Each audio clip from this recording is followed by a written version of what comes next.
You're listening to the CyberWire Network, powered by N2K.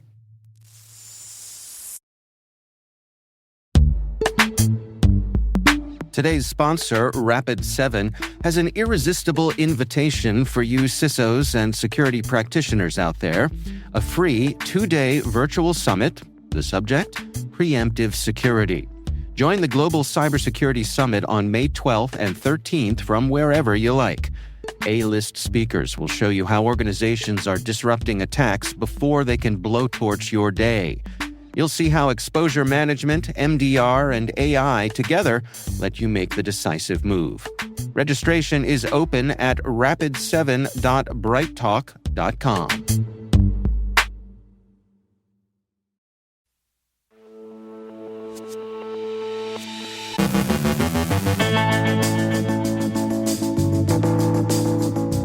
NIST struggles with an NVD backlog. Cisco and Splunk ship critical patches.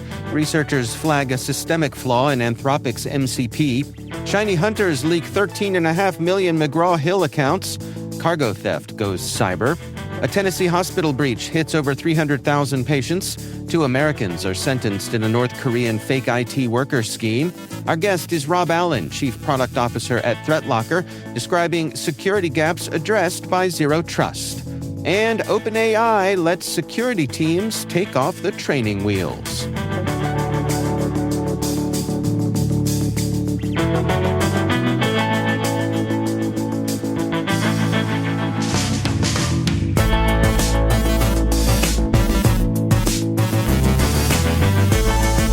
It's Thursday, April 16th, 2026. I'm Dave Bittner, and this is your CyberWire Intel Briefing.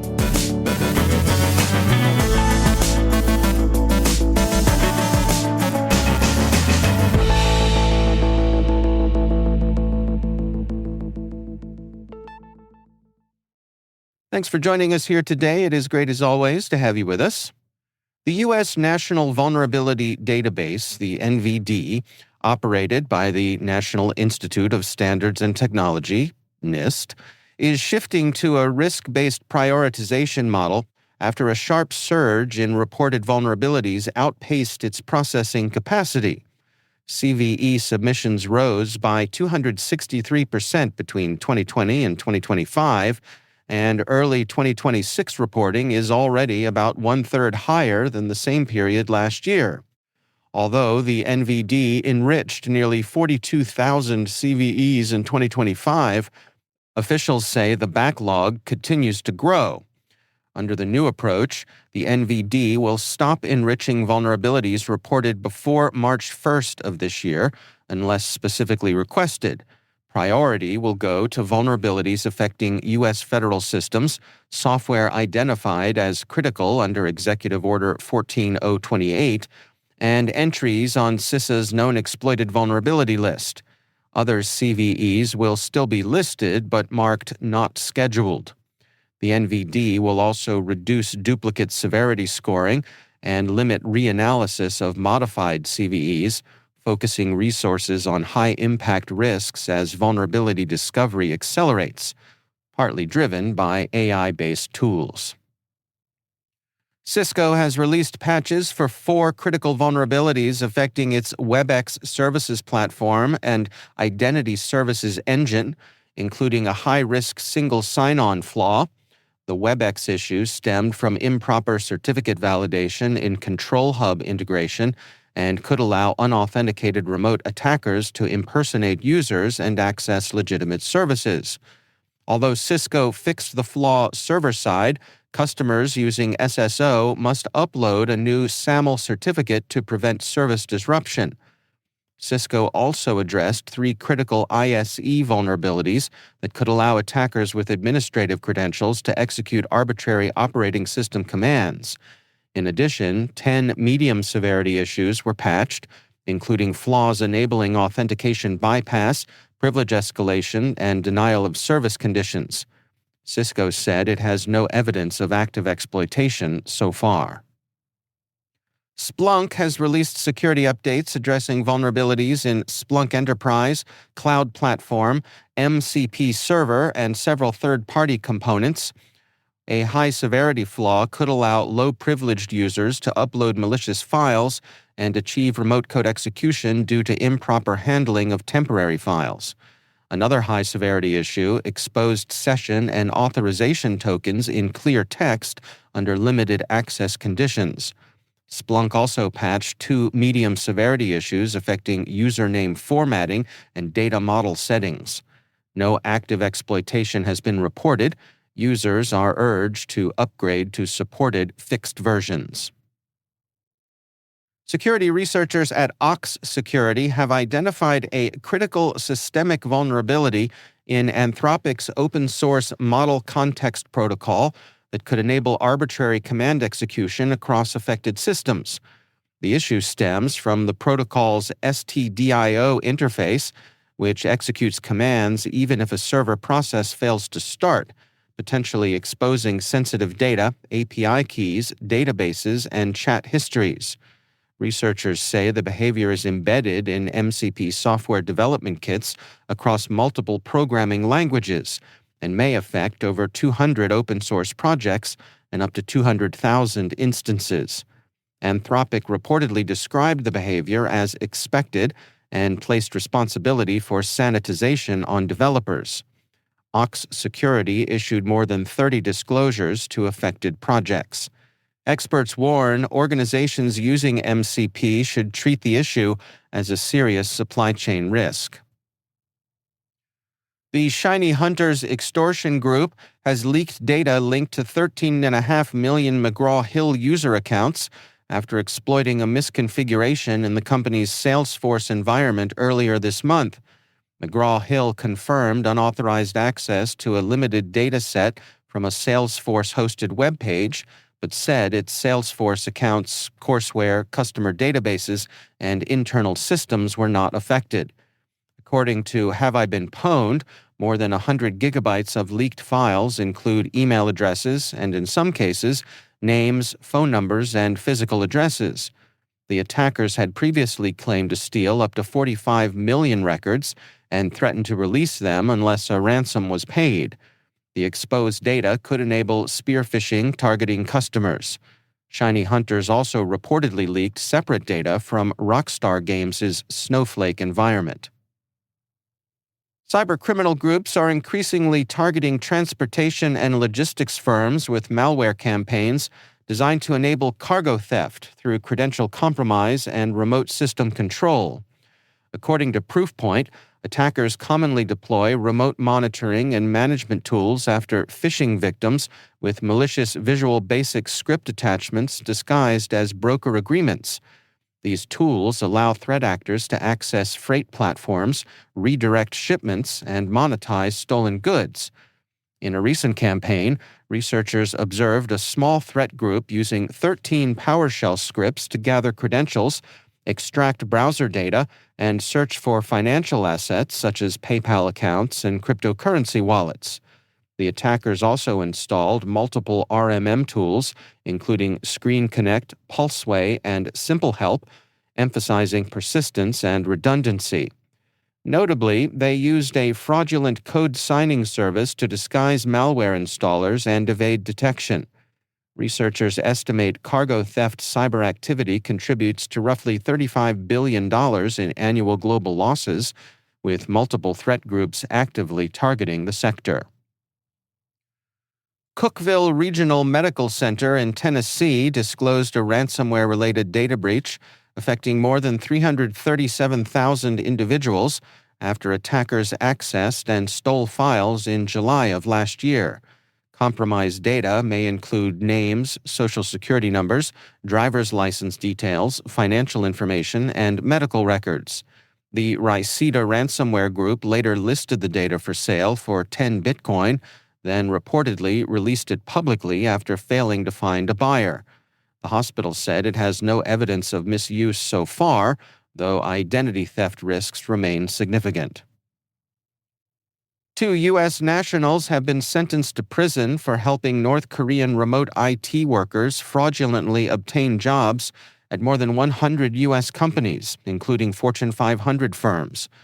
Between 2021 and 2024, Kezia Wang and Zhenjing Wang generated over $5 million for the North Korean government by enabling workers to use stolen identities from more than 80 Americans.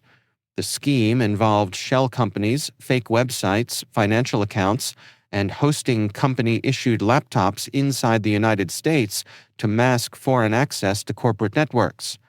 Prosecutors said the operation exposed U.S. systems and supported North Korea's weapons programs. Kezia Wang received a 108-month sentence, and Zhenjing Wang received 92 months. Authorities continue pursuing additional suspects tied to the operation.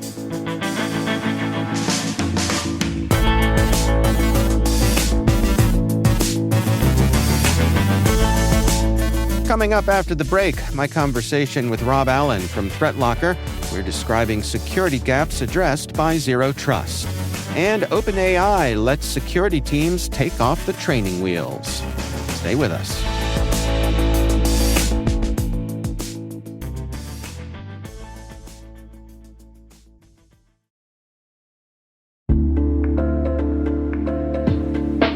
And now a word from our sponsor, Arkova, formerly Morgan Franklin Cyber. Arkova is a global cybersecurity and AI consulting firm built by practitioners who've been in the seat. They work directly with enterprise teams to solve complex security challenges, building secure-by-design programs that hold up as technology and threats evolve. From focused engagements to long-term partnership, Arkova delivers outcomes that endure, because no one should navigate complexity alone. Learn why leading global enterprises trust Arkova at www.arkova.com. That's ARCOVA.com.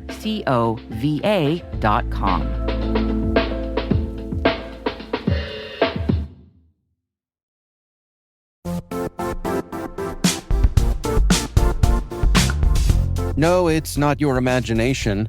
Risk and regulation really are ramping up, and these days, customers expect proof of security before they'll even do business.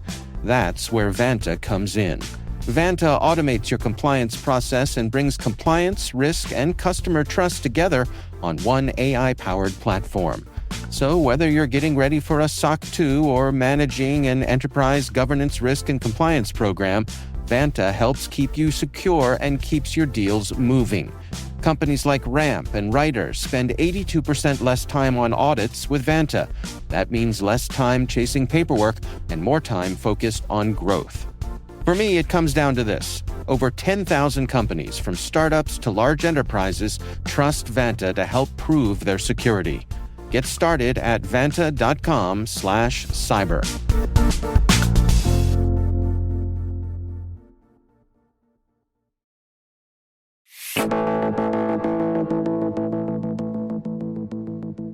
Rob Allen is Chief Product Officer at ThreatLocker. I caught up with him at the RSAC 2026 conference for this sponsored Industry Voices conversation about security gaps addressed by Zero Trust. So I said, look, how about we'll go looking for RMM tools? We'll see how many different RMM tools are running in your environment. They had 7 different remote access tools running in their environment. And that's a perfect example of lingering access, because it was Log Me In, it was AnyDesk, it was GoToAssist, they had TeamViewer running on nearly a quarter of their machines. Now, that's, as I said, a great example of lingering access. So at some point, some third party had said, look, I need TeamViewer to get into your machine to fix a piece of software. It gets installed and it sits there forever as a potential way into that network. Right. So very simply, what we can do with our policies is we can set them based on time. So we can say, look, you need to run TeamViewer? That's fine. You can run it for 2 days, after which point you won't be able to run it anymore. So basically, you just expire policies. They don't need to be there forever. We are coming to you from the show floor at RSAC 2026, and I am pleased to have joining me here Rob Allen, who is the Chief Product Officer at ThreatLocker. Rob, welcome back. It's good to see you again. Good to see you, Dave. Yeah. I know that ThreatLocker has some product announcements, like some new things that you're introducing at the show here, and I want to kind of go through the motivation for those sorts of things. So help me and our audience understand. I know that ThreatLocker has been using or enabling Zero Trust at the application level. Yes. But you've taken it to some more levels now. Explain to me what it is and why. Sure. I mean, there's fundamentally two problems we're trying to solve, and that's very often how we get to solutions, how we get to products is, well, what's the problem we're trying to solve? So the first problem we're trying to solve is VPNs. And VPNs being a really bad idea. And people thinking that VPNs make them safe and make them secure, when realistically having a VPN port open to the internet is just one more port open to the internet, which makes your environment less secure. I've spoken to so many customers, prospects, unfortunate individuals who've had compromises that have come from a VPN, whether it be compromised credentials, in a lot of cases it's vulnerabilities in firewalls. Fundamentally, as I said, every port you leave open to the internet increases your attack surface in much the same way as every application that you allow to run in your environment increases your attack surface. So that's the problem we were trying to solve, and the solution to it is effectively zero trust network access. So it's the ability to allow people externally access resources internally without having to have a port open to the internet. What makes this different from a VPN? How is it not just a VPN under a different name? So, I mean, generally speaking, a VPN involves something connecting to something that has, as I said, a port open. Yeah. This doesn't involve that at all. It's all effectively, all the authentication, all the connections are done under the hood. It's also done via the ThreatLocker agent, which is the same agent that's providing application control and network control and all of those other solutions that we already have in place. So yeah, that's the first problem that we're trying to solve. The other problem we're trying to solve is that of phishing and of MFA being good, but maybe not good enough insofar as it is not always effective. Token theft is a perfect example. I actually did a podcast with somebody the day after Zero Trust World. I was telling him about this and I said, well, we had our entire everything compromised through exactly that, through token theft. And I mean, I can give you lots of other examples. We had a couple of our salespeople during the summer had their Office 365 accounts compromised.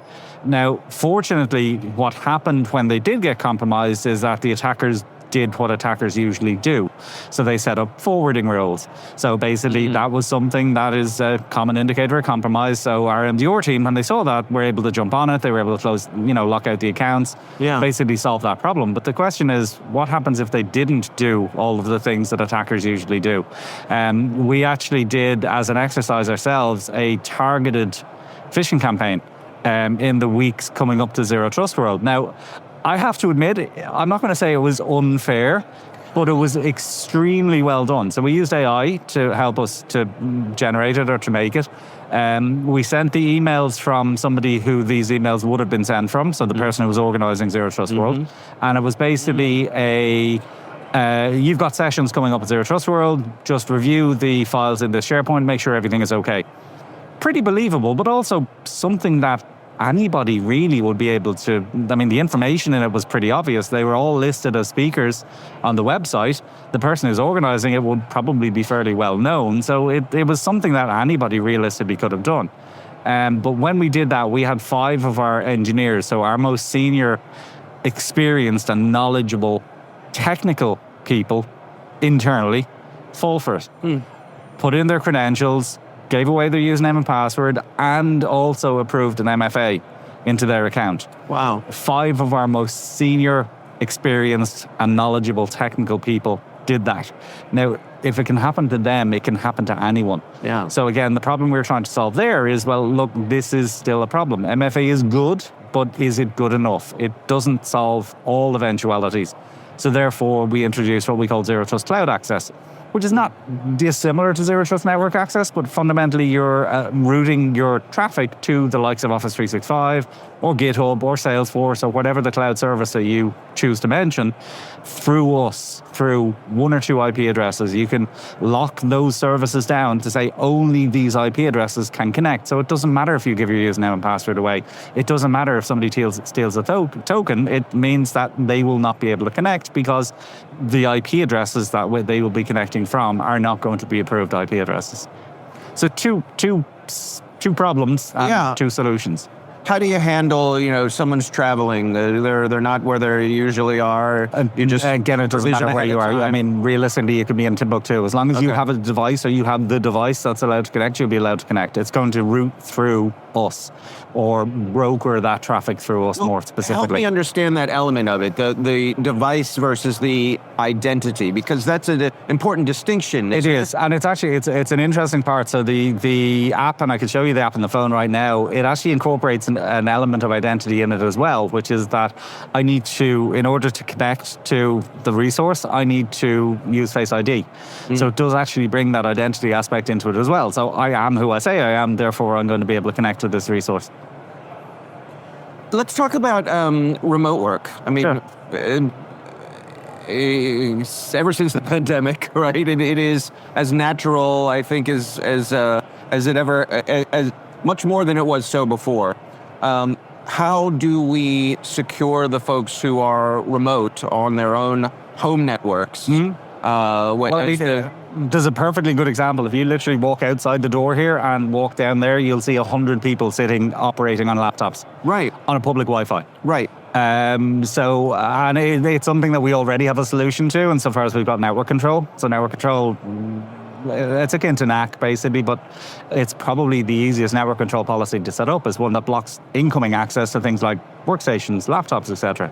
So basically, when you're out and about, when you're here, when you go on the network, you are effectively invisible to everything else that is on that network. I'm not going to say you're unhackable, but if you can't be seen, you can't be hacked. So that's a solution that's already in place to that problem.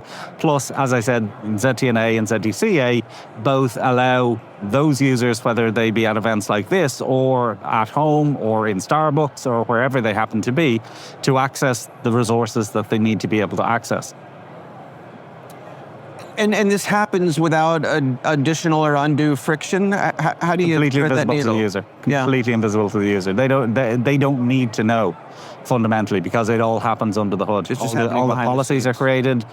We've actually made the policy creation process much easier as well. So it's basically all wizard based. So you say, look, this is the cloud service I want to allow. These are the users I want to allow access to it, and it sets everything up for you. Help me understand deny by default and why that is such an important element of this. Absolutely. I mean, deny by default is at the core of what we do. I mean, you could argue that both of what I just described to you are fundamentally deny by default. You're blocking access to your cloud services to everything except these people or these IP addresses. But deny by default is the core of what we do. It is fundamentally what keeps you safe. It is what allows our customers to sleep at night knowing that ransomware isn't going to run, malware isn't going to run, bad things aren't going to happen because they're denying by default. But there is an important sort of part to deny by default, or an exception to it, which is permit by exception. So deny by default is what's going to keep you safe. Permit by exception is what allows businesses and people to continue to operate and use the tools that they need to use. It's, again, those two things must come together, because you could just block everything, but you're going to brick your machine because nothing's going to be allowed to run. Right. And blocking everything, believe it or not, is incredibly easy. There's no difficulty to it. There's no complexity to it. There's no nuance to it. It's just block everything. Brick your machine and move on. Right. It's the permit by exception is the hard bit. That's the tricky part, and that's the bit that we spend most of our time trying to solve. How do we permit by exception in a frictionless way? Well, let's walk through that. I mean, an organization is embracing this way of operating. Sure. How do they configure everything so that all the things that need to talk to each other can do so, as you say, in a frictionless way? Broadly speaking, they deploy an agent. Okay. That's pretty much it. So what happens under the hood is you deploy an agent into your environment. And look, we've got a very comprehensive platform now. So it's not just one tool. It's actually probably 10, approaching 15 different things now, different components to what we do. Most customers will come to us for application control. That's the thing that they're most interested in at the beginning. Okay. And then they'll very often figure out the other cool things that we do, and they'll end up sort of scaling up into those as well. But from an application control perspective, fundamentally we just deploy an agent, do nothing, let it learn. Sit back, Okay. Have a coffee. Speaking of coffee, it's really hard to get a coffee here, by the way. My blood caffeine levels are getting dangerously low. Okay, yeah. I had to go to, there's one of the booths out there that has a coffee machine, and I went up to the guy and said, look, it's a medical emergency. I may die. Scan my bag. I may die if I don't get coffee. So this is a legitimate medical emergency. But anyway, sorry, you deploy an agent, you sit back, you do nothing, you wait. What's happening in the background is we're effectively logging everything that's happening on that machine. All reads, writes, copies, moves, executes, all scripts, all executables, all Chrome extensions, Edge extensions, everything basically that runs or happens on the machine. And what we do with that information during that initial period is we're going to create a picture. We're going to create a set of policies to allow the things that are present to continue to run once ThreatLocker has been secured. Now, after a period and after we do what we call audit reviews, which are effectively look at all the things that would be denied if ThreatLocker was enabled. So it's those weird and wonderful pieces of software, things that change constantly. This file, every time it runs, it's different. That kind of stuff will stand out, and then we'll have the opportunity to work with customers to create rules to allow those things to continue to operate, again, once ThreatLocker is secured. But after that initial period, which typically is anywhere between, even for large organizations, is maybe 4 to 8 weeks. Okay. They can then secure based on that policy list. So it means, okay, this is our environment right now. These are all the things that are running. We've created policies to allow these things to continue to run. We're going to lock it down so nothing new can get introduced. Nothing new can run without our approval. And then in a lot of cases, people will then start paring back. So they'll go, okay, we're in this position now, but we've got 5 different remote access tools that are installed and running in our machines. I want to stop 4 of them from being able to run. So we just go in and we change a policy from permit to deny. That remote access tool now will not be allowed to run. And they do that for lots of different things. For Chrome extensions, it's a big concern because they are so dangerous and they have access to your passwords in a lot of cases. So we'll say, okay, I only want these Chrome extensions to be allowed to run. So I'm going to turn off or disable all the other ones. So you basically work backwards. I mean, if every environment was absolutely clean from the start, it would make life so much easier. But the reality is it's not. So most organizations have, I don't want to call them dirty environments, but dirty environments, complex environments, software that shouldn't be allowed to run is being allowed to run. So they can work backwards from that to get into a position where they know nothing that they don't want to be allowed to run is going to be allowed to run. But as I said, most of that is done under the hood. It's done, we do the heavy lifting. Well, Rob Allen is Chief Product Officer at ThreatLocker. That would be cool, but no. Rob Allen is Chief Product Officer at ThreatLocker. Rob, thanks so much for joining us. Pleasure, Dave. Good to see you. Thank you very much. There's a lot more to this conversation than we have time to share here, so please check out the full unedited interview. You can find a link to that in our show notes.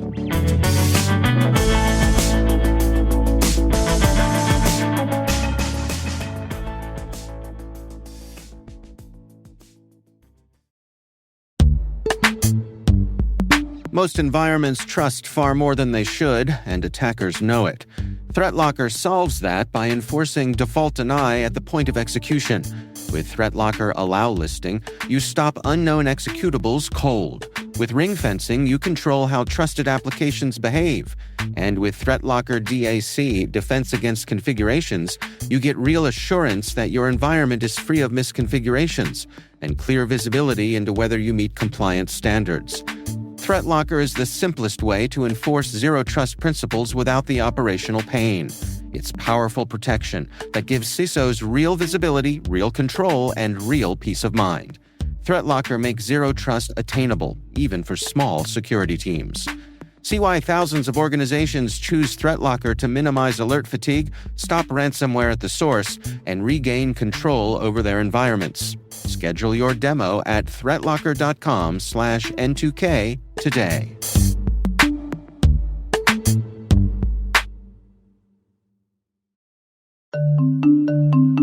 When it comes to mobile application security, good enough is a risk.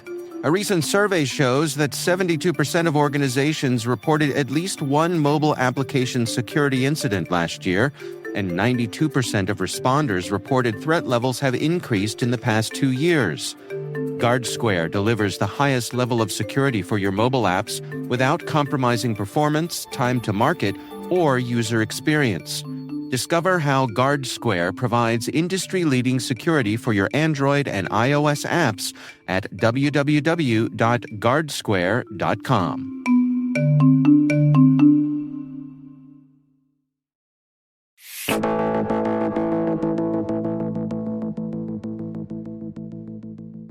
And finally, for years, cybersecurity defenders have played a familiar game. Attackers need one open door. Defenders need to check every window, vent, and suspicious-looking broom closet. Now, OpenAI says it would like to loan defenders a better flashlight.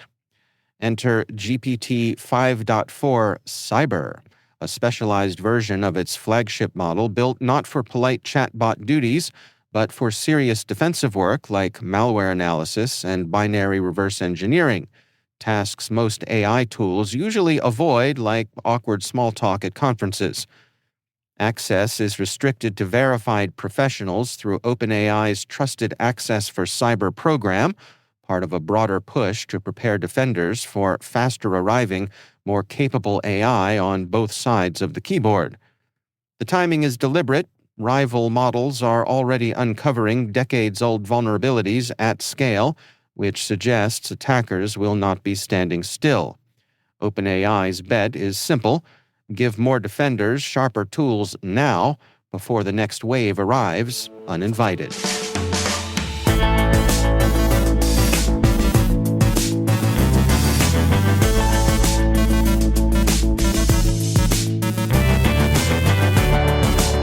And that's the CyberWire. For links to all of today's stories, check out our daily briefing at thecyberwire.com. We'd love to know what you think of this podcast.